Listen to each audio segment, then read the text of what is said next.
Untold stories of Babasaheb. एकदा doctor Babasaheb Ambedkar पनवेलच्या नाक्यावरून जात होते. तहान लागली होती. त्यांनी गाडी थांबवली आणि जवळच्या हॉटेलमध्ये पाणी मागितलं.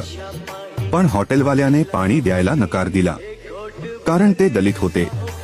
हे बघून जवळच थांबलेला सोनबा येवले एक साधा लाकूडतोडा धावत गेला आणि आपल्या घराबाहेरून पाणी घेऊन आला.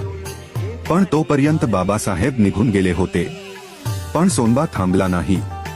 त्याने आयुष्यभर वाट पाहिली बाबासाहेब परत येण्याची.